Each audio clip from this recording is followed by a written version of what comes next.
Imagine walking into a city where life appears to have paused mid-breath. Clay pots still warm near extinguished fires, baskets of grain resting where hands last placed them, tools laid out carefully, as if the workday was meant to resume after a short rest. No signs of panic. No scorched walls, no mass graves. Just silence. This is not a single mystery, but a pattern scattered across continents and millennia, repeating so often that it challenges the most basic assumptions about collapse.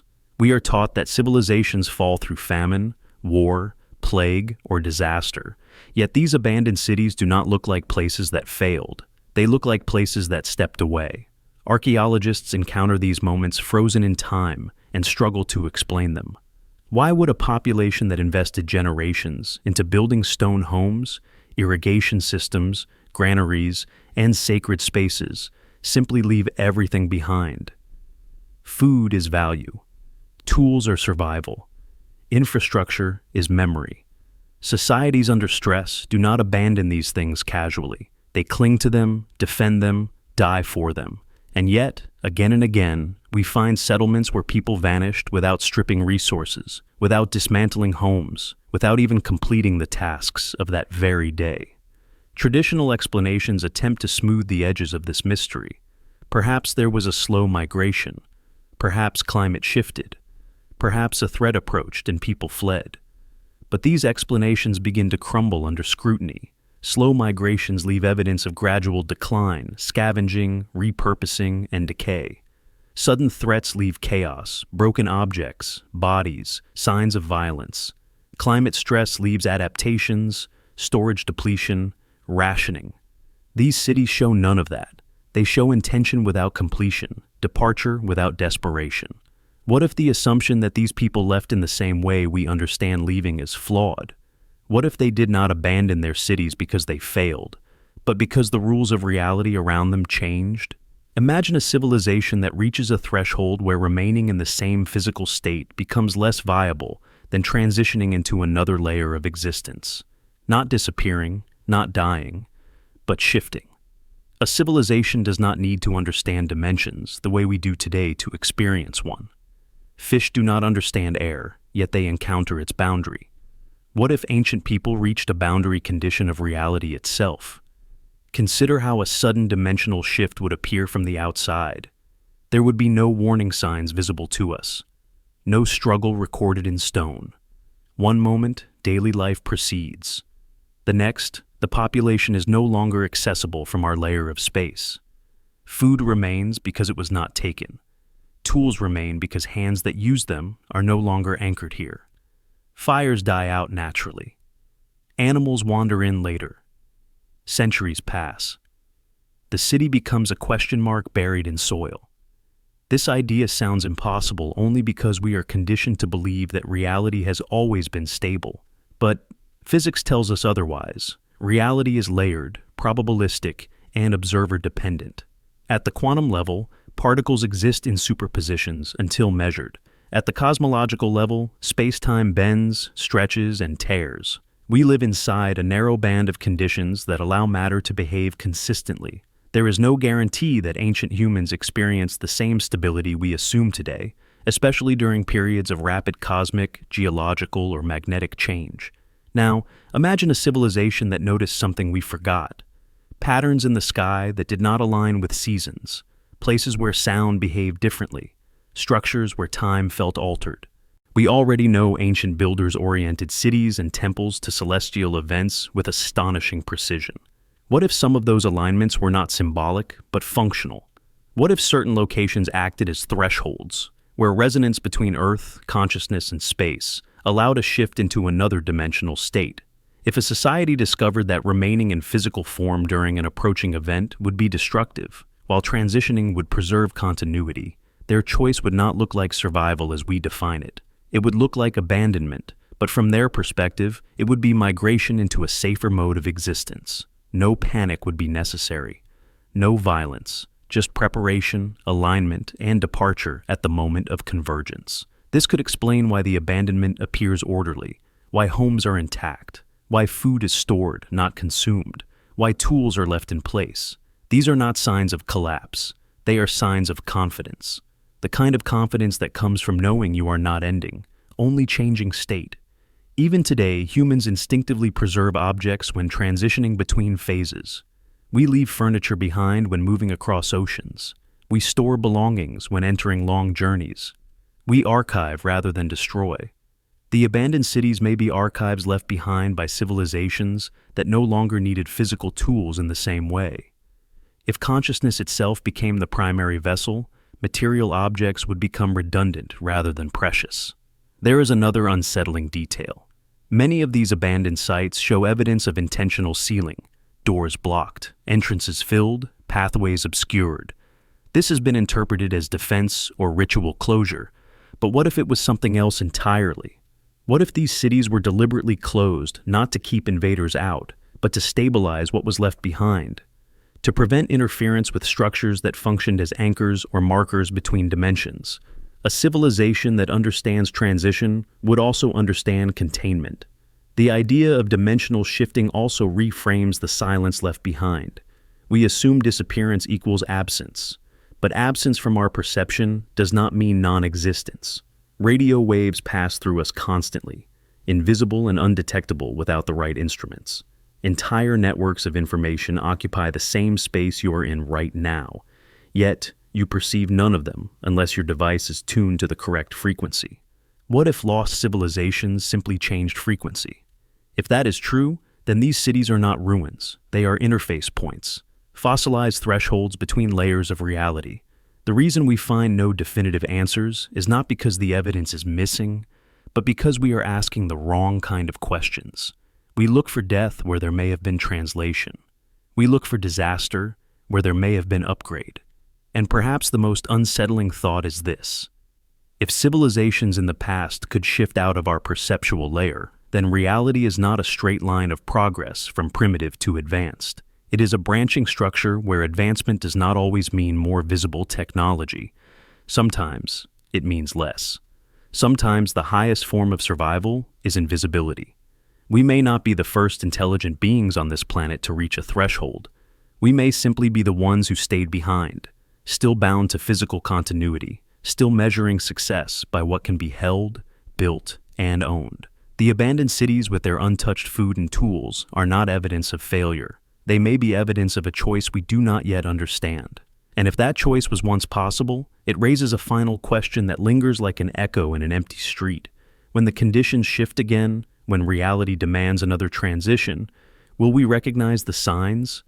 Or will future explorers walk through our cities, find our machines still powered down, our tables still set, and wonder why we vanished without taking anything with us? There is something deeply unsettling about a place where nothing went wrong. No charred walls, no arrowheads embedded in stone, no mass graves hastily dug at the edge of the city, no skeletal remains showing starvation etched into bone, no signs of disease sweeping through streets, just normality, frozen.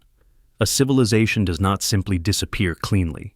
History teaches us that collapse is loud. It leaves scars. It announces itself through suffering.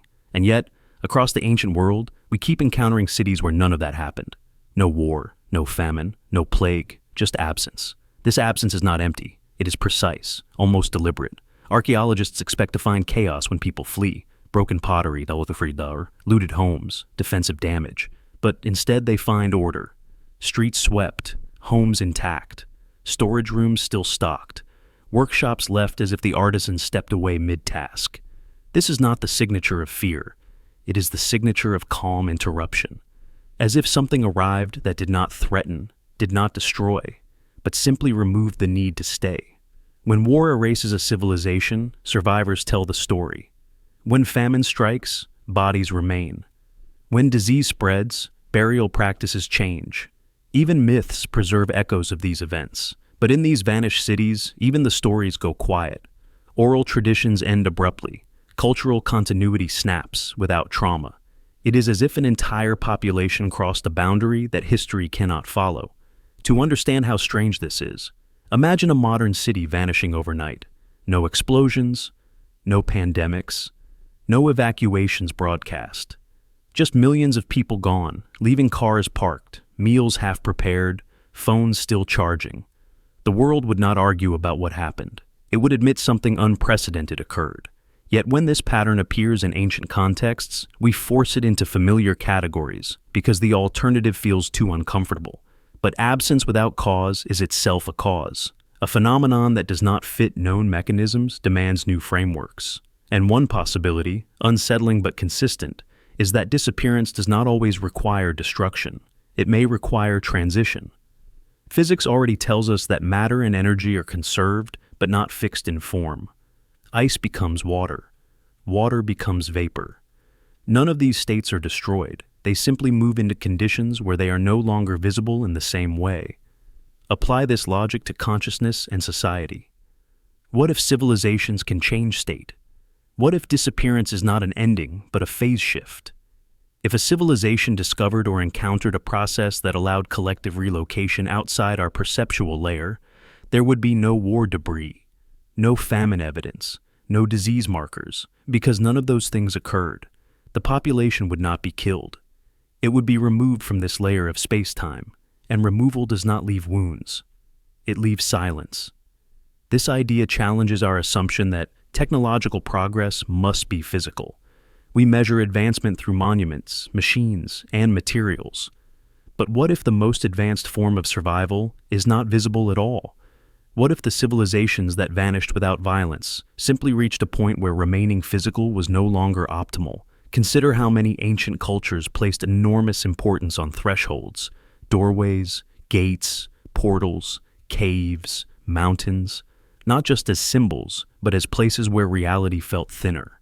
These were not random beliefs. They were repeated across cultures that never contacted each other. They sensed boundaries in the world that modern humans largely ignore, and sensing a boundary is the first step toward crossing it. If a civilization learned that an approaching event would destabilize physical existence, a rational response would be to leave before impact. But leaving does not have to mean running away. It could mean stepping sideways. A dimensional migration would not look like evacuation. It would look like disappearance. This could explain why there is no evidence of struggle, no barricades, no hoarded supplies, no defensive architecture hastily constructed, because there was no enemy to fight, no hunger to endure, no illness to escape. The danger was not something that attacked bodies. It was something that changed the rules those bodies existed under. And perhaps the reason we find no transitional evidence is because the transition itself left no physical trace. Just as software updates leave no visible scars on hardware, a shift in the operating layer of reality would not tear walls apart. It would simply render occupants inaccessible to observers who remained behind. There is also a psychological dimension to this mystery. Humans under threat behave predictably. Fear compresses decision-making. People cling to familiar objects. They resist abandoning identity markers. But the abandoned cities show the opposite behavior. Cultural items are left behind without distress.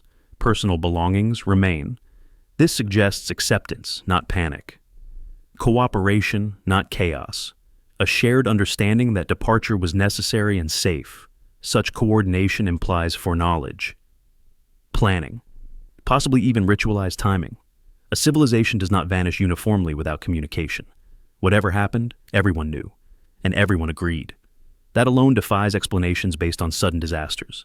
You cannot get entire populations to calmly vanish unless the outcome is perceived as continuation rather than extinction. This reframes ancient myths about ascension, rapture, and divine departure. We often dismiss them as metaphors. But what if they were descriptions? Poorly translated attempts to explain a process that did not involve death, but transformation. A society that stepped out of physicality would appear godlike to those who did not follow, not because they became supernatural, but because they left the visible spectrum of existence. And here is the most disturbing implication. If civilizations can vanish without violence, without hunger, without disease, then collapse is not always imposed. Sometimes it is chosen. Sometimes it is the result of reaching an endpoint where staying is less viable than leaving. This means history is not just a graveyard of failures. It may also be a map of exits.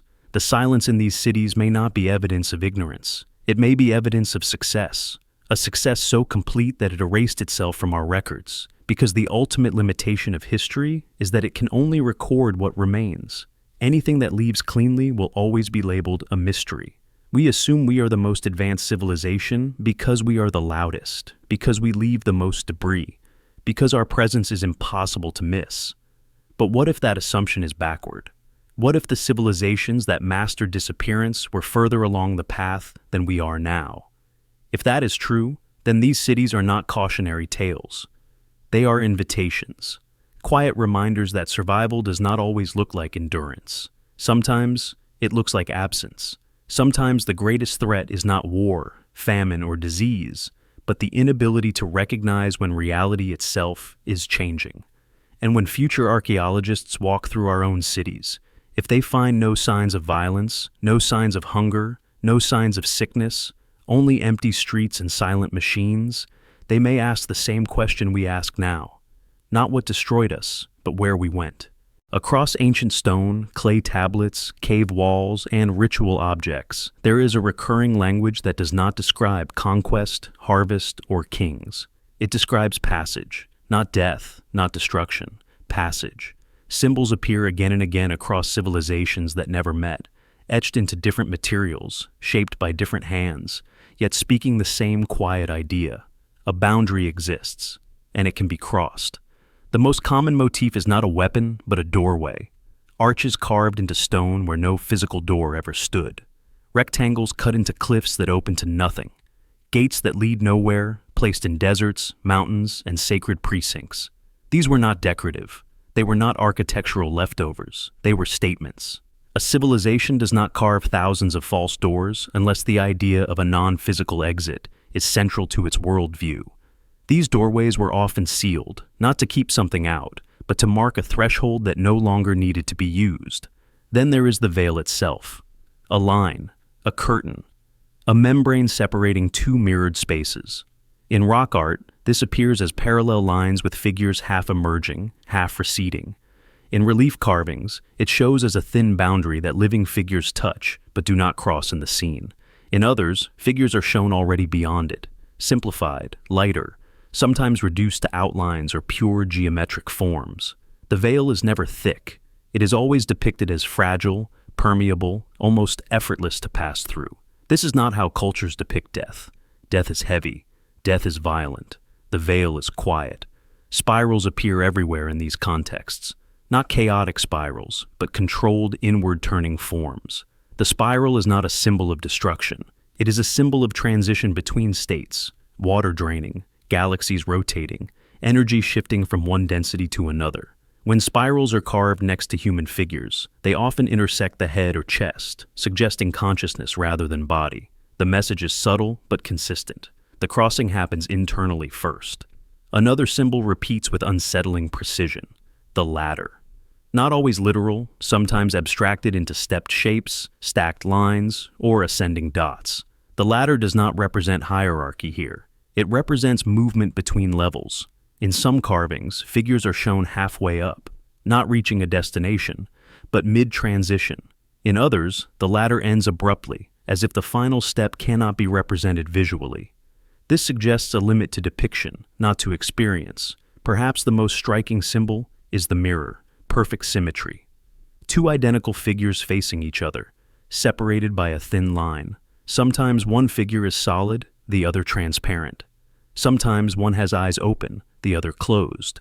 Sometimes one is detailed, the other simplified. This is not duality in the sense of good and evil. It is phase difference, the same entity, rendered in two states, before and after crossing. What is missing from these symbols is just as important as what is present. There are no scenes of panic, no battles, no decay, no bodies collapsing, no grieving figures. The crossing is never portrayed as tragic. It is portrayed as inevitable, controlled, sometimes even ceremonial. This suggests preparation. A society does not ritualize catastrophe, it ritualizes transition it understands. In many cultures, these symbols are clustered around sites where the environment itself feels altered. Places with unusual acoustics, where sound echoes strangely, where magnetic readings fluctuate, where light behaves unexpectedly. Ancient builders did not choose these sites randomly.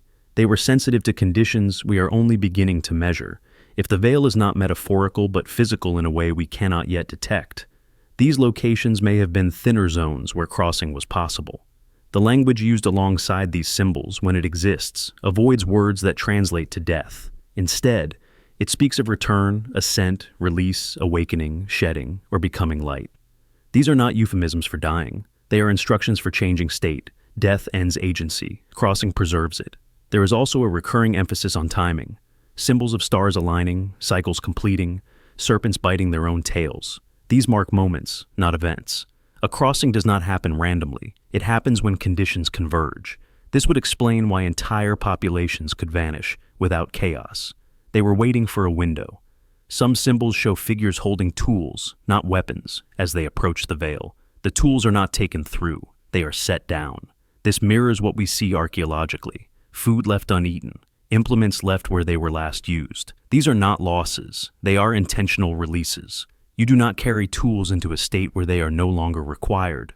Perhaps the most chilling symbol is the empty outline, a human shape carved with no interior detail, no organs, no face, just the boundary.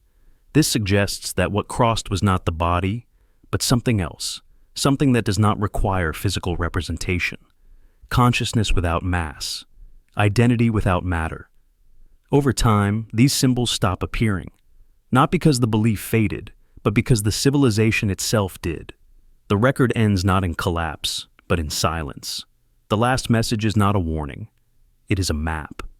A final note left behind in stone for those who would one day stand among empty streets and ask where everyone went. If the great crossing of the veil was real, then these symbols are not myths, they are documentation. Crude by necessity, constrained by material, but precise in intent. They describe a civilization-level transition that left no ruins because it did not destroy anything. It simply emptied the room. And the most unsettling thought is this: symbols are not created for the present. They are created for the future. For observers who will come later, confused by absence, searching for meaning. These carvings may not be stories about what happened. They may be instructions for what to do when the veil thins again. Because if the crossing happened once, it can happen again. And when it does, the cities that remain will look just like the ancient ones, full of objects, empty of people, marked only by symbols that quietly say, "We did not die, we passed through." There are structures scattered across the ancient world that do not behave like normal buildings. They do not simply stand, they respond. Strike certain stones and they ring like metal, speak inside certain chambers and the sound folds back on itself, amplifying some frequencies while erasing others. Walk through narrow corridors and feel pressure in your chest without any visible cause. These places were not accidental. They were tuned. Modern archaeology often treats sound as decoration, an afterthought to ritual or ceremony. But when engineers and acousticians analyze these sites, a disturbing realization emerges. Many ancient structures are not just acoustically interesting, they are acoustically precise. Their dimensions, materials, angles, and cavities align to produce very specific vibrational effects. Effects that influence the human nervous system, perception, and sense of self. This is not random. Resonance is not aesthetic.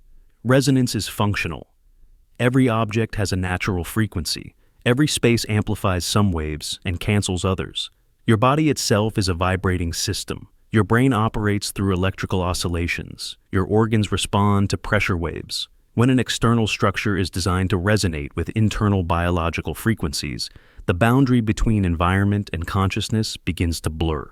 The space does not just surround you, it enters you. Some ancient chambers generate low-frequency standing waves that are barely audible but deeply felt. These frequencies induce altered states of awareness, distort time perception, and reduce the brain's ability to distinguish between internal and external sensory input. People inside these spaces report disorientation, vivid imagery, emotional flooding, and a sense of separation from the body. These are not side effects. These are signatures. If a civilization understood that consciousness could be influenced, guided, or even relocated through vibration, then architecture would not be built merely to house bodies. It would be built to move minds. Many of these resonant structures are built underground or partially enclosed. This is not symbolic descent. It is acoustic necessity. Enclosed spaces allow precise control of wave behavior.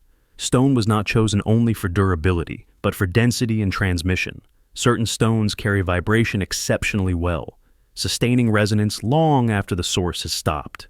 In some chambers, a single tone can linger unnaturally, as if the walls themselves remember the sound. What purpose would this serve? Ritual alone cannot explain the consistency. The frequencies produced are not random musical notes. They cluster around ranges known today to affect neural synchronization. These are frequencies associated with deep meditation, trance states, and dissociation from physical awareness, states where the sense of individual identity dissolves into something broader, quieter, less localized. Now, imagine this applied not to individuals, but to populations. A structure that resonates at a specific frequency does not need constant input. Once activated, it becomes a field. Anyone inside is entrained, their internal rhythms gradually aligning with the external wave. Over time, the sense of self shifts, fear diminishes, boundaries soften. The idea of separation becomes less rigid. In such a state, the concept of crossing, of transition, would not feel violent or terrifying. It would feel natural. If there truly exists a boundary between layers of reality, it would not be crossed by force. It would be crossed by alignment. You do not break through resonance. You match it. These structures may have functioned as tuning forks for civilization. Not machines in the mechanical sense, but instruments. They prepared consciousness for something that could not be achieved in normal waking states. The reason these places often appear empty, stripped of decoration, is because visual complexity interferes with sensory entrainment. Simplicity sharpens resonance. Silence amplifies effect. There is a reason many of these sites are associated with initiation, transformation, or rebirth myths. But myths are what remain when the technical language is lost. A society that understands resonance does not describe it as sound alone. It describes it as harmony with the underlying structure of existence. The most unsettling detail is that many of these resonant sites are aligned not only acoustically, but astronomically. Their activation appears tied to timing.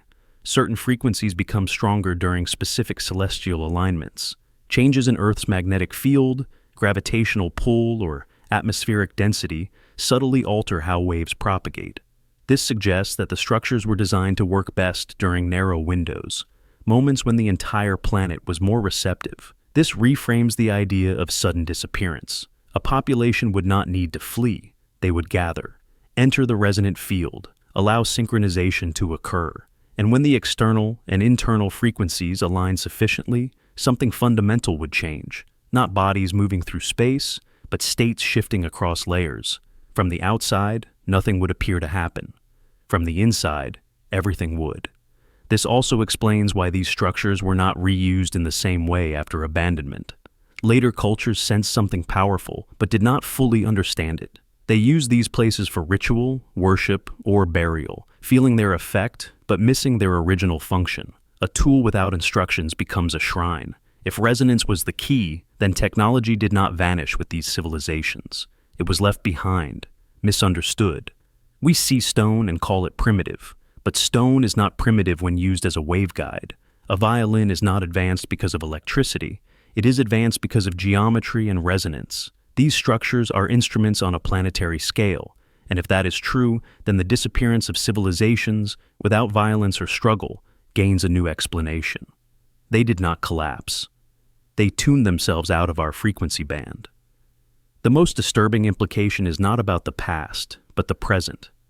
If structures can be designed to resonate consciousness, then reality is more malleable than we admit. And if ancient people understood this, then our dismissal of them as primitive is not ignorance, it is blindness.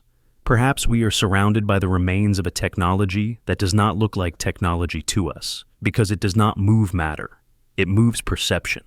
And when perception moves far enough, the world you occupy is no longer the same one you left. When future explorers stand inside our own buildings, they will judge us by what remains. But the most important things we ever create may not leave debris. They may leave silence, and the structures that once hummed with purpose will stand mute, waiting for minds capable of hearing what stone was meant to sing. Because resonance does not decay, it only waits. There are moments when the sky itself seems to pause, when daylight dims, not because the sun has set, but because something has moved between worlds. An eclipse is not just a shadow, it is an interruption. For a brief window, the most stable rhythm humans have ever known is broken. Day becomes twilight. Animals fall silent. Temperature drops. Time feels distorted. And across ancient records, something else appears again and again during these moments. Openings, doorways, energetic phenomena described not as storms or lights, but as passages. Ancient observers did not treat eclipses as spectacles. They treated them as thresholds, moments when the normal order loosened its grip. In countless cultures, eclipses were marked not with celebration, but with preparation. Silence, retreat, ritual alignment. People were warned not to sleep, not to look directly, not to act carelessly. This was not superstition born of fear. It was protocol.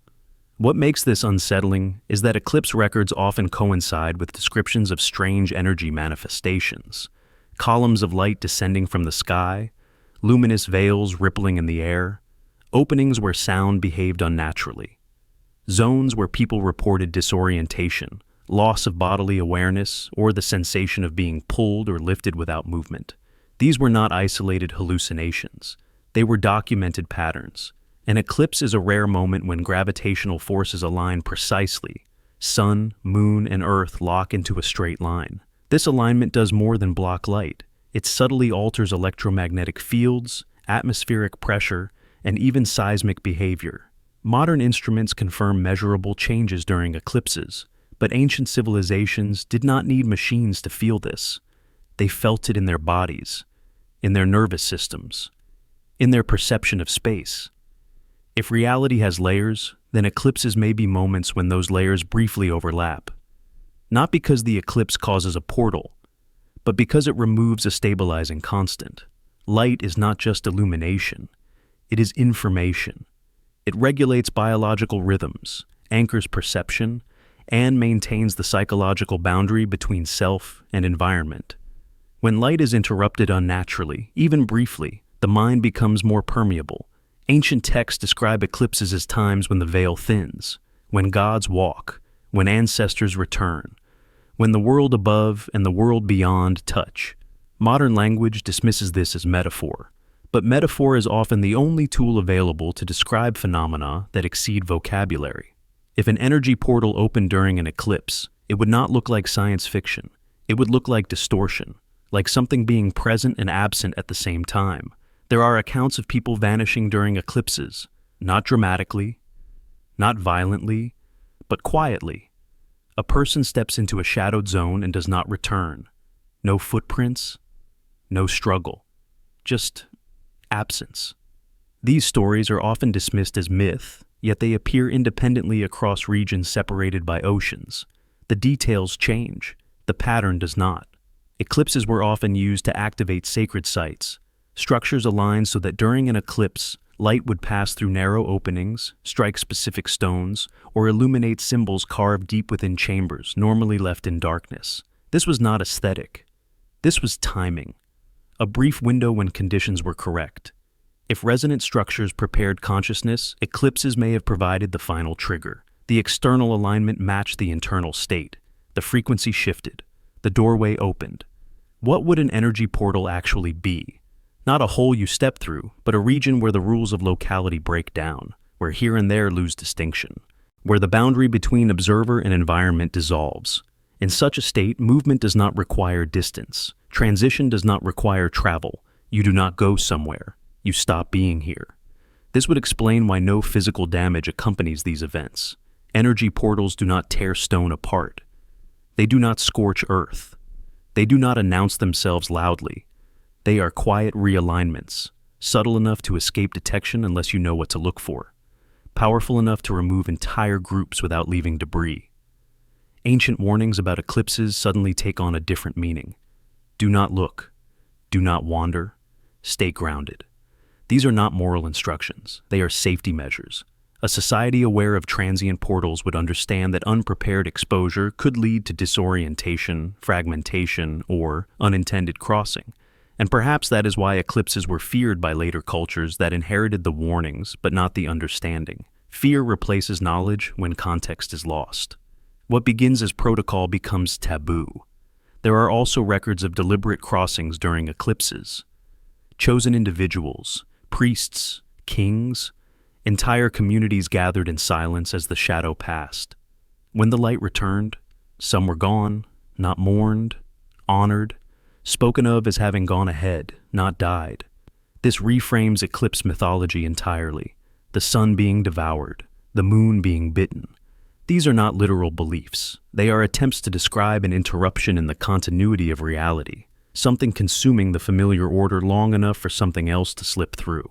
If energy portals open during eclipses, they would be rare, brief, and impossible to exploit casually. This rarity would make them sacred. Timing would be everything. Preparation would be essential, and failure would be irreversible. The disappearance of civilizations without signs of struggle may have involved such windows. Not a single eclipse, but cycles, repeated alignments, each event thinning the boundary further until a final transition became possible. When the time came, there would be no chaos, only departure. The most disturbing implication is that eclipses still happen. The alignments still occur. The gravitational and electromagnetic effects are still measurable. The only thing that has changed is our interpretation. We look at eclipses through filters and screens, marveling at their beauty, unaware of the deeper disturbance they introduce. Modern science has not disproven the existence of transient portals. It has simply not framed the question correctly. We search for dramatic energy spikes, not subtle coherence changes. We look for explosions, not silence.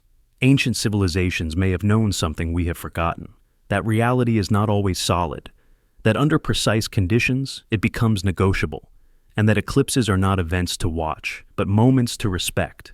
If that knowledge was once widespread, its loss may not be accidental. A society that understands how to leave does not leave instructions behind casually. It leaves symbols, warnings, stories that sound like myths until the day the sky darkens unnaturally again.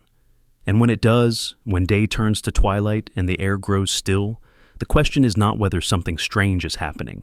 It is whether we are prepared to recognize it. Because if ancient people stepped through shadows and never came back, then the silence they left behind is not a mystery. It is a message. And eclipses may still be the punctuation marks in reality where that message can be read again. There is a phrase that appears in indigenous myths across continents, spoken in different languages, preserved through songs, carvings, and oral memory, yet carrying the same impossible meaning. The people did not die. They did not travel across land or sea. They did not climb mountains or build towers. They migrated into the sky without leaving the ground. At first glance, this sounds poetic, symbolic, a metaphor for death or spiritual transcendence. That is how modern frameworks dismiss it, because the literal interpretation breaks our assumptions about movement in space. But when the same phrase appears independently in cultures that never met, repetition demands attention. Myths do not replicate with this level of structural similarity unless they are encoding a shared experience. These stories do not describe souls floating upward after death. They describe living communities who gathered, prepared, and then vanished together. The ground beneath their feet remained unchanged. Their homes stayed behind. Their footprints ended abruptly. The sky did not open with thunder or fire. Instead, something subtle occurred. A shift. A lifting without ascent. In many of these myths, the sky is not described as above. It is described as around, as overlapping, as something that can be entered rather than reached. Elders speak of the sky folding close to the earth, of the air becoming thick, of light behaving strangely. These are not the descriptions of people imagining clouds. They are descriptions of altered perception. What makes these stories unsettling is their precision. The migration is often said to occur during specific conditions, certain times of year, certain alignments, certain ceremonies involving sound, rhythm, and stillness. The people did not run. They did not flee. They stood together, sometimes holding hands, sometimes sitting, sometimes lying down, and then they were gone. The phrase "without leaving the ground" is crucial. It appears again and again because it addresses an anticipated misunderstanding. The storytellers knew future listeners would assume physical departure. They corrected this assumption preemptively. The people did not go up. They did not move away. They remained exactly where they were, and yet they were no longer here. This suggests a form of migration that does not involve displacement in space, but displacement in state, a shift in how existence is expressed. Much like a radio station changing frequency without moving the tower, the signal changes while the structure remains fixed. From one perspective, the transmission disappears. From another, it becomes clear. Indigenous cosmology often described the sky as layered, not infinite but structured, multiple skies, each associated with different forms of beings, different rules of existence, different densities of reality. These are not fantasies about clouds. They are models, conceptual frameworks for understanding dimensions before the word dimension existed. In these stories, humans are not bound permanently to one layer. They are capable of transition under the right conditions. But this is not a casual ability. It requires harmony, alignment with the land, the community, and the rhythms of the world. A society fractured by conflict cannot cross together. Unity is not moral here, it is technical. This may explain why these migrations are often framed as endings and fulfillments rather than escapes. The people did not leave because they were threatened. They left because it was time. The myth does not say the sky took them. It says they joined it. That distinction matters. One implies force, the other implies consent. Some myths describe those who tried to follow but could not. Individuals who were out of balance, who doubted, who were distracted. They remained behind, confused, surrounded by the belongings of those who vanished. These are the ancestors of the storytellers, the ones who stayed, the ones who remembered. This reframes indigenous myths not as fantasies, but as survivor accounts. Stories told by those who did not migrate, trying to explain what happened to those who did. Over generations, the language becomes symbolic, but the core experience remains intact. People disappeared, not upward, not outward, but sideways. The sky in these stories is often described as closer than we think, as something that presses against the world invisibly, as something that can be entered through stillness rather than motion. This contradicts modern intuition, but aligns disturbingly well with contemporary physics, which suggests that multiple realities can occupy the same space without interacting directly. If that is true, then migration into the sky without leaving the ground is not poetic exaggeration. It is an accurate description of dimensional transition using the only language available at the time. Many of these myths emphasize sound, drumming, chanting, humming, not as worship, but as preparation. Sound is vibration. Vibration alters state. A community synchronized through rhythm becomes coherent. Individual fear dissolves into collective resonance. This is not superstition. It is physics applied socially. Other myths emphasize silence, absolute stillness, no movement, no speech. This is the opposite method, but the goal is the same: to reduce internal noise, to align attention, to allow perception to loosen its grip on physical anchoring. In both cases, the body does not go anywhere. The reference frame changes. What is most striking is that these stories do not frame the migration as loss. They frame it as continuity. The people who crossed are said to still exist, to watch, to influence, to sometimes be felt when conditions are right. They are not ancestors in the sense of the dead. They are relatives who live differently.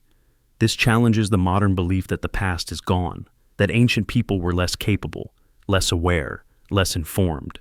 These myths suggest the opposite, that some societies understood reality as flexible, layered, and participatory, that they knew staying was a choice, not an obligation. If indigenous myths are encoding real events, then archaeology is missing something fundamental. We search for bodies, weapons, and destruction. But a civilization that migrated into the sky without leaving the ground would leave none of these. It would leave houses, tools, food, empty spaces where people once stood. And this is exactly what we find. The silence of abandoned cities aligns perfectly with these myths. No struggle, no decay, just absence. The material world left behind because it was no longer necessary. The people gone because they no longer occupied this layer. The most unsettling implication is not that ancient people could do this, it is that we might still be able to. The myths do not say the path is closed, they say it is forgotten. That imbalance, noise, and disconnection have made us too dense to notice the sky pressing against us. If that is true, then indigenous myths are not stories about the past. They are warnings about the present. They tell us what happens when a society reaches a crossroads and chooses alignment over survival, coherence over control. And perhaps the reason these stories were preserved so carefully is because one day the conditions would return. The sky would feel close again, reality would thin, and those who remembered would understand that migration does not always require movement. Sometimes, the greatest journey is not upward or outward, but inward, not leaving the ground, but leaving the assumption that the ground is all there is. Because if entire peoples once stepped into the sky without taking a single step, then disappearance is not failure. It is evidence that reality has more exits than we are taught to see. For most of human history, reality was assumed to be singular, one world, one timeline, one continuous flow of cause and effect. This assumption felt safe, intuitive, and obvious because our senses reinforced it every day. You stand here, not there. You choose one action, not another. The world responds in a predictable way. But modern quantum research has begun to fracture that certainty, not philosophically, but experimentally. And what it is revealing is deeply unsettling. Reality may not be one continuous stage. It may be a stack of overlapping stages, all occupying the same space, separated not by distance, but by state. At the smallest measurable scales, matter does not behave like solid objects. Particles do not have fixed positions or properties until they are observed. Instead, they exist as probabilities, smeared across multiple possible outcomes at once. This is not metaphor. This is measured behavior. A particle can exist in multiple states simultaneously, a condition known as superposition. Only when an observation occurs does it appear to choose a single outcome. But the mathematics never says the other possibilities vanish. They remain encoded in the system. This creates a problem that physics has not resolved, only learned to work around. If multiple outcomes exist simultaneously, where do the ones we do not experience go?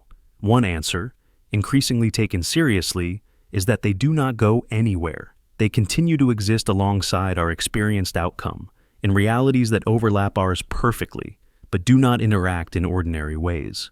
This is not science fiction. It is one of the leading interpretations of quantum mechanics. According to this view, every quantum event branches reality, not by splitting space apart, but by layering outcomes on top of one another. The universes are not far away. They are right here, sharing the same coordinates, differing only in configuration. What makes this terrifying is that quantum behavior does not stop at particles. It scales upward. Experiments have demonstrated quantum effects in molecules, in biological systems, and even in processes related to human perception. The boundary between the quantum and the classical world is not a wall. It is a gradient, and consciousness appears to sit somewhere uncomfortably close to that gradient. Some quantum models suggest that observation itself is not passive, that the act of measurement collapses possibilities into a specific experienced reality. But the collapse may be an illusion. From another perspective, all outcomes occur, and the observer becomes entangled with one branch. You do not witness reality choosing. You witness yourself aligning with one version of it. If that is true, then reality is not a single track. It is a field of overlapping tracks, and perception is what locks you onto one of them. Now, consider what this implies for civilizations. If individual observers become entangled with specific outcomes, then groups of observers could, in theory, entangle collectively. A shared belief system, synchronized behavior, coherent intention, and environmental resonance could bias an entire population toward one branch of reality over another. This would not require machines. It would require coherence. Modern physics already uses the term decoherence to describe how quantum systems lose their multi-state nature when interacting with the environment. But decoherence is not destruction. It is isolation. The system becomes locked into one outcome relative to its surroundings. Other outcomes continue, but they no longer interact. Translate this to a macroscopic scale. A civilization that learns how to control coherence, how to minimize internal noise, how to align perception, could theoretically reduce decoherence in specific contexts. This would allow sustained interaction with non-classical states, not hallucination, not imagination, actual alternative configurations of reality. From the outside, such a transition would look like disappearance. From the inside, it would feel like continuity. Quantum research has also revealed something even stranger. Two particles that interact become entangled, change the state of one, and the other responds instantly, regardless of distance. This does not violate causality because no information is transmitted in the classical sense, but it does violate our intuition about separation. Entangled systems behave as if they are one object expressed in two places. If consciousness itself can become entangled, then separation between minds, places, and even realities becomes negotiable. A civilization that understood this would not see the world as fixed terrain. It would see it as a probability landscape. There are experiments where quantum systems appear to behave differently, depending on whether their future state will be measured. In other words, present behavior seems influenced by future observation. Time itself becomes less rigid. Cause and effect blur. Events are not strictly linear, they are relational. This resonates disturbingly well with ancient myths of choosing a moment to cross, of waiting for alignment, of timing everything precisely. If reality branches constantly, then some moments would offer cleaner transitions than others. Windows where coherence is easier to maintain, where overlapping realities are more accessible. Modern researchers do not talk about portals or crossings, but they do talk about tunneling. Quantum tunneling allows particles to appear on the other side of barriers. They do not have the energy to cross classically. They do not break through the barrier. They bypass it by existing in a state where the barrier does not apply. This is not theoretical. It is used in modern technology. Electronics rely on it. Nuclear fusion relies on it. Nature uses it constantly.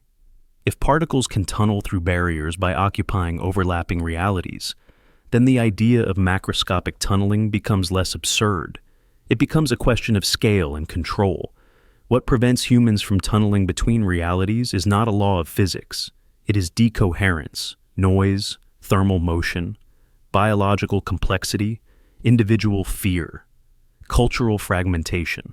A system full of internal contradictions cannot remain coherent long enough to shift state. Ancient civilizations may have approached this problem differently. Instead of amplifying complexity, they reduced it. Ritual, rhythm, architecture, silence, synchronization. These are not mystical behaviors. They are coherence techniques, ways to align many minds into a single stable pattern. Quantum research has shown that coherence can be preserved longer in systems that are shielded, structured, and synchronized. Nature does this in photosynthesis, where quantum coherence improves efficiency. Life itself exploits quantum overlap.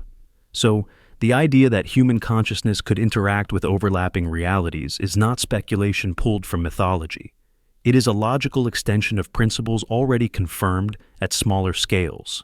Modern physicists are cautious with language. They speak in equations, not stories. But when those equations are translated into plain meaning, the implications are staggering. Reality is not singular, it is layered. Outcomes coexist. Observation selects experience. And separation is not fundamental. If that is true, then the ancient idea of shifting into another layer of existence is not fantasy. It is an intuitive description of something we are only now learning to articulate mathematically.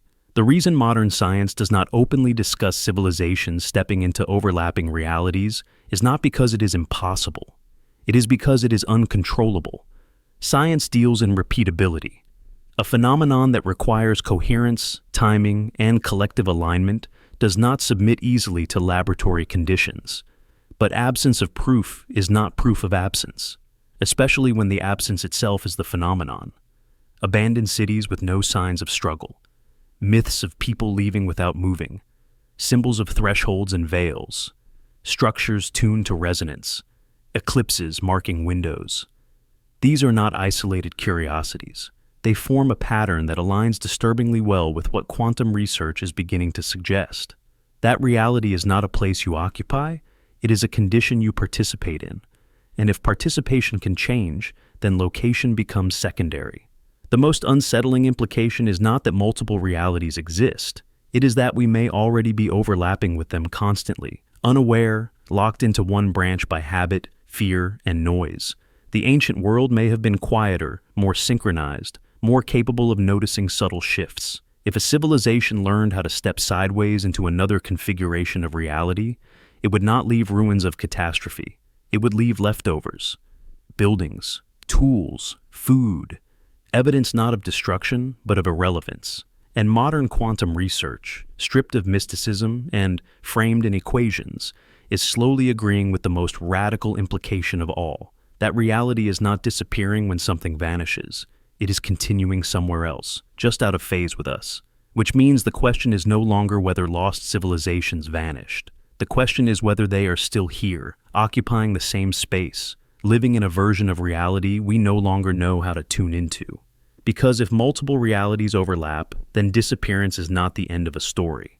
It is simply the moment the signal changes, and the receiver is left behind listening to silence.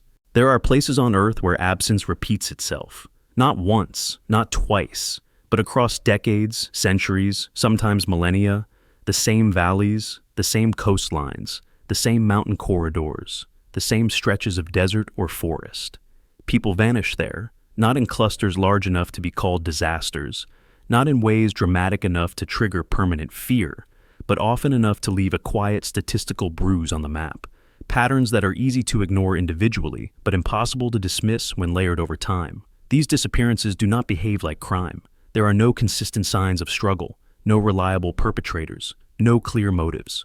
Search operations often fail in ways that defy logic. Dogs lose scent abruptly. Tracks stop mid-stride. Equipment malfunctions without explanation. Weather changes suddenly but not catastrophically. The land itself seems to participate, not violently, but selectively. What makes this phenomenon disturbing is not that people vanish. Humans have always vanished. What is disturbing is where they vanish. Again and again, the same geographic zones produce the same outcome. Different cultures, different eras, different technologies, same result. A person enters a space and does not return, leaving behind no evidence proportional to the loss. If this were coincidence, randomness would eventually break the pattern. But it does not. The pattern persists, indifferent to time. Modern explanations attempt to reduce this to terrain hazards, animal activity, psychological disorientation, or rare environmental conditions. But these explanations fail to account for consistency. Dangerous terrain kills predictably. Predators leave traces.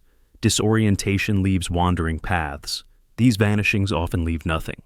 No bodies, no trails, no gradual degradation of survival odds, just a clean cut between presence and absence. This begins to resemble not danger, but transition. When the same geographic regions attract disappearances across centuries, the land itself becomes suspect, not as an enemy, but as a condition. Something about these places interacts differently with human perception, biology, or reality itself. Indigenous cultures noticed this long before modern mapping existed. They marked certain zones as thin places, crossings, forbidden grounds, or silent regions. Not cursed, not evil, unstable. These places were often avoided, not because something attacked there, but because something happened there. Something that did not leave survivors to explain it. Interestingly, many of these zones overlap with unusual geological features. Fault lines, magnetic anomalies, underground water systems, cavities that resonate, regions where the Earth's electromagnetic field behaves irregularly. Modern science acknowledges that these conditions can affect navigation systems and even human neurology, but it stops short of asking what happens when multiple anomalies overlap. If reality is layered, then geography matters. Not all places are equally stable. Just as certain materials conduct electricity better than others, certain regions may conduct transitions more efficiently. Not because they are designed to, but because of how forces intersect there. People who vanish in these regions are often described as experienced, cautious, and mentally sound. They are not reckless. They do not behave irrationally before disappearing. This undermines explanations based on panic or poor judgment. These individuals did not stumble into obvious danger. They stepped into something that did not register as danger at all. There is also a chilling uniformity in timing. Many vanishings occur during transitional moments. Dawn, dusk. Sudden weather shifts, periods of low ambient noise, times when sensory input is reduced or altered. These are liminal moments, when perception loosens slightly, when attention drifts inward. If consciousness plays any role in anchoring reality, these would be the weakest points. Some survivors who nearly vanished describe similar sensations. A sudden silence, a pressure change, a feeling of detachment from the body, confusion without fear, a sense of being pulled not forward or backward, but inward. These descriptions rarely make it into official reports because they do not sound scientific, but they are remarkably consistent. What if these geographic patterns mark places where the boundary between overlapping realities is thinner? Not holes, not gateways you can see, but zones where alignment becomes easier, where decoherence weakens, where a person can slip out of the dominant configuration of reality without force. This would explain why these disappearances are rarely witnessed, why they do not involve sound or violence, why companions can be only a few steps away and see nothing happen. Transition does not require spectacle. It requires alignment, and alignment can happen silently. Ancient civilizations may have recognized these zones and used them deliberately. Sacred sites, pilgrimage routes, initiation grounds, places to prepare, not to fear. Over time, as knowledge faded, only the danger remained in memory. The why was lost, the warning survived. This reframes modern disappearances not as random tragedies, but as echoes, residual interactions between humans and a geography that still behaves as it always has. The land has not changed, our understanding has. The unsettling possibility is that these people did not die, they did not fall, they did not get taken, they transitioned. Not intentionally, not ceremonially, but accidentally. Unprepared crossings are unstable. Without coherence, without guidance, the result may be disorientation rather than controlled migration. If overlapping realities exist, then not all transitions would be survivable in the way we define survival. Some may result in isolation, some in fragmentation, some in existence without return. This would explain why disappearances feel tragic rather than purposeful in modern times. The technique was lost. The mechanism remains. It also explains why technology does not prevent these events. GPS, radios, emergency beacons all fail in similar ways. Not because they break, but because they cannot communicate across configurations. A signal cannot reach a receiver that is no longer phase-aligned with the same reality layer.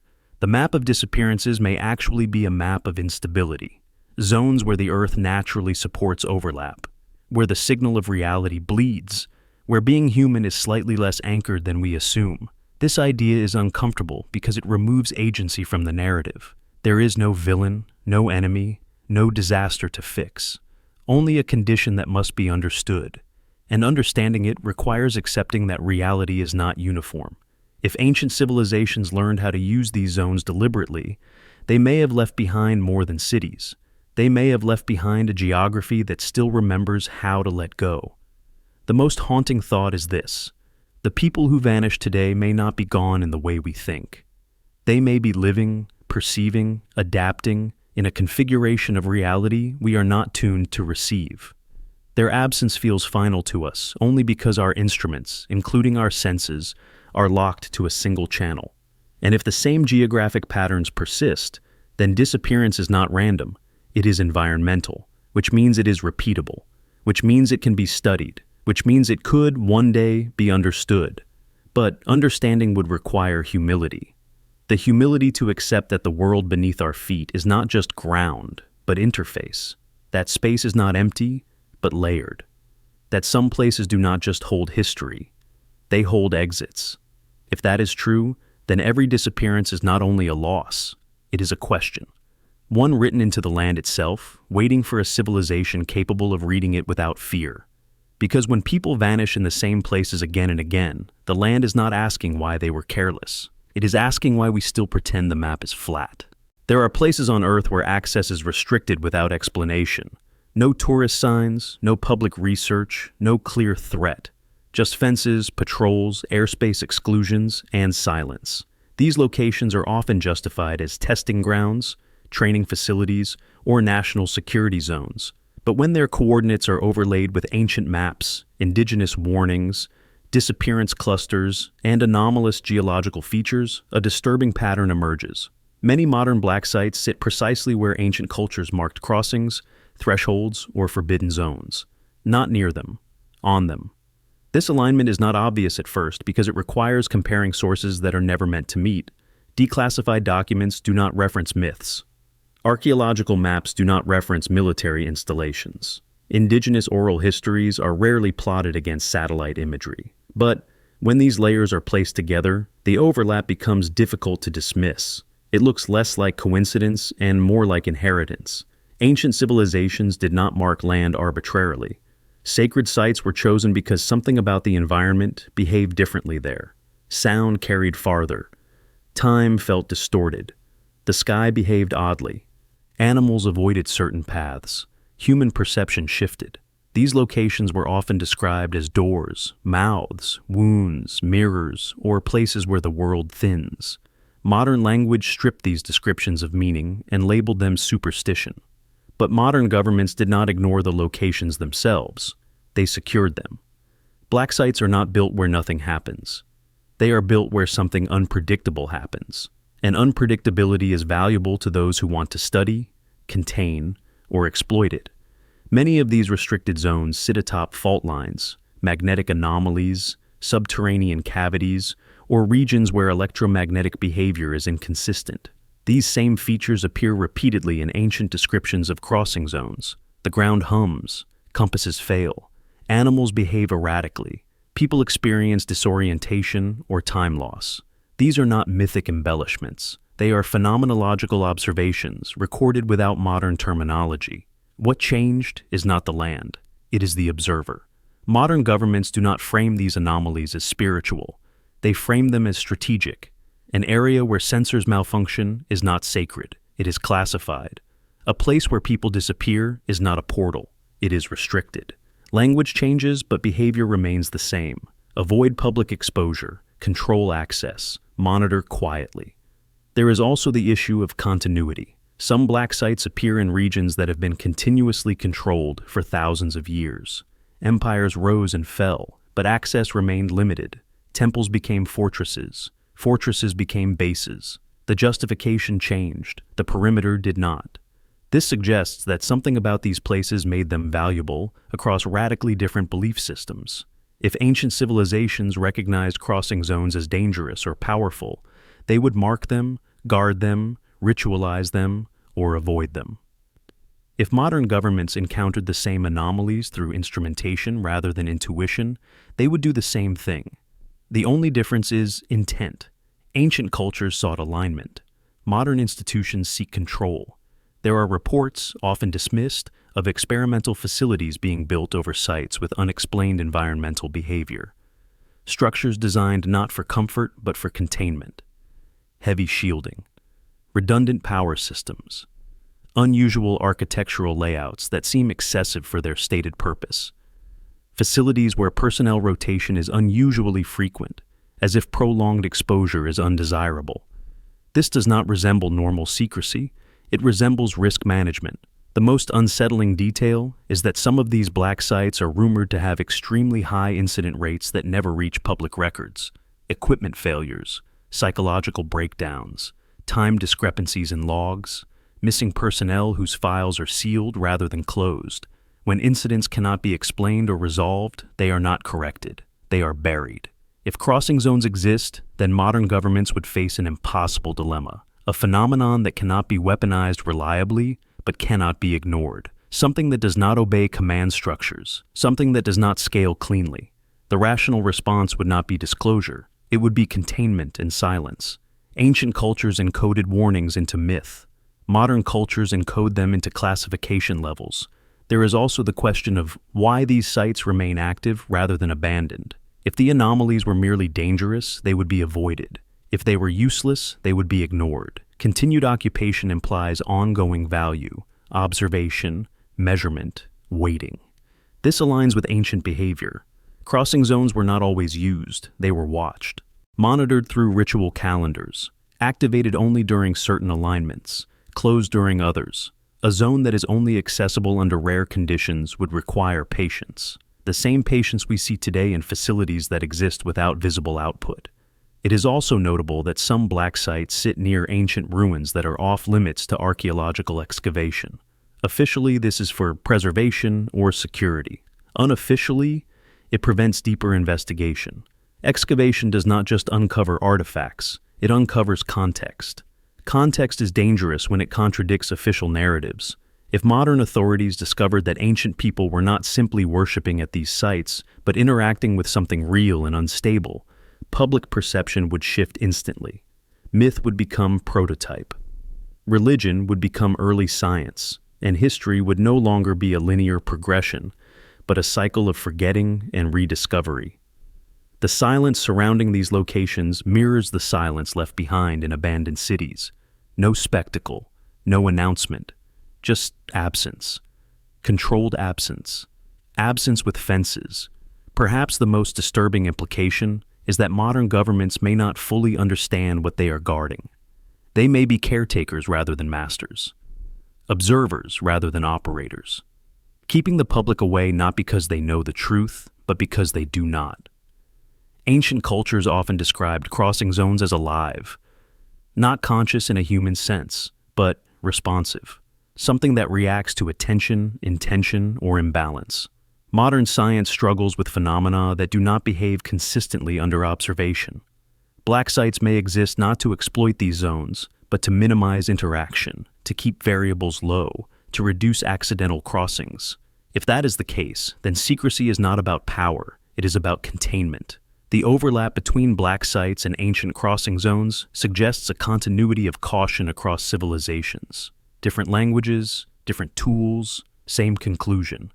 Some places are not stable. Some places should not be crowded. Some places do not tolerate ignorance. And yet, these places are not destroyed. They are not sealed permanently. They are watched, as if someone expects them to matter again. Ancient myths speak of return cycles, of doors that close and reopen, of skies that thin at intervals, of thresholds that only respond when conditions align. If modern governments are aware of this even partially, then black sites may not be defensive installations at all. They may be placeholders, markers, silent witnesses waiting for something that has not happened yet.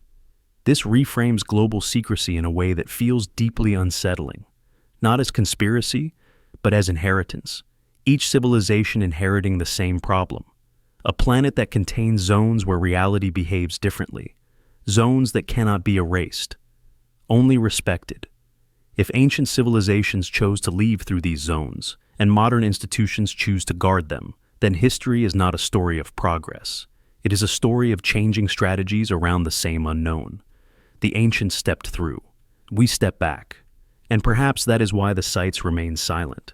Because the land does not care who rules it. It only responds to those who understand what it is.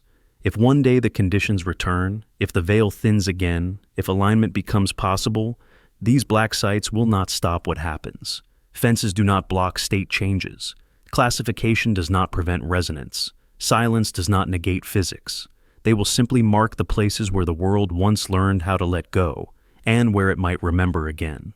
And when that happens, the most dangerous thing will not be what emerges, but what disappears quietly behind walls that were never meant to hold reality in place. We are taught that civilization moves forward, that history is a straight line climbing upward from ignorance to knowledge, from primitive survival to advanced control, stone to bronze, bronze to iron, fire to steam, steam to silicon. This idea is so deeply embedded that we rarely question it. Progress is assumed to be linear, directional, and visible. But what if that assumption is the greatest blind spot in human history? What if civilizations did not always evolve forward, but sideways? Sideways evolution does not mean regression. It does not mean stagnation. It means divergence, a shift not toward more material complexity, but toward a different mode of existence altogether. And when you re-examine the archaeological record through this lens, something unsettling becomes clear. Many ancient civilizations do not look unfinished. They look complete, and then they stop. They do not collapse chaotically. They do not degrade gradually. They do not leave behind desperate adaptations. They simply disengage. Cities remain intact. Tools remain unused. Knowledge systems stop transmitting. It is not the behavior of societies that failed. It is the behavior of societies that changed priorities so fundamentally that continuation along the same axis no longer made sense. Forward evolution is loud. It accumulates debris. It leaves monuments, waste, scars, and expansion. Sideways evolution would be quiet. It would leave gaps rather than ruins, absence rather than wreckage. And that is exactly what we find. Consider how we define advancement. We equate it with control over matter, energy, and environment. Bigger structures, faster transport, more extraction, more dominance. But that definition assumes that material manipulation is the highest form of intelligence. It assumes that survival depends on external expansion rather than internal coherence. This may not be universally true. A civilization that learns to optimize consciousness rather than infrastructure would not leave behind machines that look impressive to us. It would leave behind practices, alignments, architectures, and myths that feel symbolic because we no longer speak the language they were written in. To us, they look primitive. To them, they may have been sufficient. Sideways evolution would not require better tools. It would require better tuning, better synchronization between minds, better understanding of perception, resonance, and reality itself. And crucially, it would not produce exponential growth. It would produce stability, then exit. This reframes the mystery of why ancient civilizations often appear to plateau technologically for long periods. We interpret this as limitation. But what if it was choice? What if material escalation was intentionally capped because it interfered with another goal? A society focused on coherence would see unchecked growth as noise, not progress. Modern civilization is obsessed with externalization. We store memory in machines. We outsource perception to sensors. We replace intuition with automation. This increases power but fragments awareness. Sideways evolution would move in the opposite direction. Less external dependency, more internal alignment, fewer artifacts, more states of being. When ancient myths speak of ascension, return, joining the sky, or crossing the veil, we dismiss them as metaphors because we cannot imagine progress without hardware. But sideways evolution would not look like rockets. It would look like disappearance. This also explains why ancient knowledge systems are often holistic rather than specialized. Astronomy mixed with ritual, architecture mixed with sound, healing mixed with cosmology. These were not confused disciplines. They were unified systems designed to maintain coherence across society. Specialization increases efficiency. Unity increases stability. Sideways evolution favors the latter. At a certain point, a civilization optimized for coherence may reach a limit where remaining in a dense, physical, resource-constrained reality becomes inefficient. Not catastrophic, inefficient, and efficiency, not survival, may drive the next step. Forward evolution seeks to dominate the environment. Sideways evolution seeks to adapt to deeper layers of it. Modern quantum research suggests that reality itself is not singular, that multiple states coexist. That observation selects experience, that coherence determines interaction. If this is true, then the most advanced move is not to build bigger machines, but to learn how to change which version of reality you are entangled with. Sideways evolution would not require conquering space. It would require retuning presence. This could explain why some civilizations vanish without signs of struggle. They did not lose a war. They did not starve. They did not succumb to disease. They reached a threshold where forward momentum no longer aligned with their understanding of existence. And instead of pushing harder, they stepped aside. History, written by survivors and builders, would interpret this as disappearance. But from the inside, it may have felt like graduation. There is also a deeply uncomfortable implication here. If sideways evolution is possible, then modern civilization may not be the pinnacle of intelligence on Earth. We may simply be the branch that chose power over coherence, expansion over alignment. That does not make us wrong. It makes us different. Evolution does not guarantee that all paths converge. Some paths diverge so far that they no longer intersect. A sideways evolved civilization would not leave messages we can easily read. Their artifacts would look incomplete. Their cities would feel abandoned. Their myths would sound irrational, because their destination was never meant to be physical permanence. This also explains why later cultures often reuse ancient sites without understanding them. They feel something powerful, but cannot access its function. A sideways evolved system without the cognitive framework to use it becomes ritual, superstition, or taboo. The tool becomes a symbol. The interface becomes an altar. Forward evolution leaves manuals. Sideways evolution leaves silence. And perhaps that silence is intentional. A civilization that exits laterally would not want to interfere with those still moving forward. Different paths require different conditions. Contact could destabilize both. The most ethical choice may be non-interaction. This reframes the absence of ancient advanced technology. We expect to find engines, weapons, power grids. But sideways evolution would leave none of these because they would be irrelevant. What matters is not what they built, but what they became. The question then is not why ancient civilizations disappeared. It is why we assume they wanted to stay.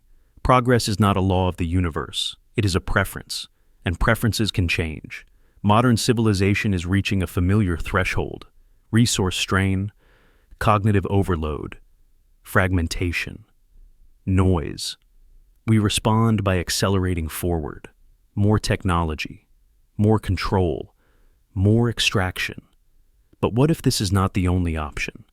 What if there is another axis entirely that we have ignored because it does not produce visible metrics?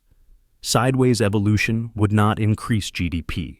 It would reduce dependence. It would not expand borders. It would dissolve them. It would not build monuments. It would make them unnecessary. And that terrifies us because it removes the scoreboard we use to measure success. If ancient civilizations evolved sideways, then history is not a ladder. It is a branching structure. Some branches grow taller, others grow quieter, some end in collapse, others end in departure. We are on a branch that grows louder every century. More signals, more data, more artifacts, more proof that we are here. But loudness is not wisdom. Persistence is not transcendence. The most unsettling possibility is that sideways evolution is still available, not as a myth, not as an escape fantasy, but as a real, difficult, discipline-intensive path that requires relinquishing some of the very things we equate with advancement. And perhaps the reason ancient civilizations appear to vanish at moments of apparent stability is because stability, not crisis, is when sideways evolution becomes possible. You do not exit when you are desperate. You exit when you are ready. If that is true, then the abandoned cities of the past are not warnings about what went wrong. They are clues about what went elsewhere. Civilizations may not die, they may diverge. And if history feels empty in certain places, it may be because those civilizations did not fail to continue forward. They succeeded in going sideways, leaving behind silence, intact streets, unfinished tasks, and a question that still unsettles us today. What if progress is not about building more, but about needing less? And what if the civilizations we call lost were not erased by time, but simply stopped occupying the version of reality we never learned how to leave?